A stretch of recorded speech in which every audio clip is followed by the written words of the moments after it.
razumeti analitično vse vzorce pa to, brez inkorporacije, vključenosti telesa, ne boš ven prišel, ni šans. Lahko ti svojo travmo do potankosti analitično štekaš, ko je energija še v ozadju močna.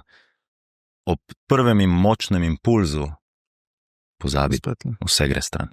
Tako da telo je tisto, opazuj. Si v situaciji s partnerjem, kjer ti neko traumatsko situacijo meče ven, ali pa s staršem, ali pa karkoli, opazuj, kaj teleso, točno to. Drži ta stik, klenik stisne to in takrat, ko to pride, če imaš možnost, makni se, ne iti v dodatne debate, pa pogovore, pa pričevanje, kdo ima prav, pa zakaj, pa to.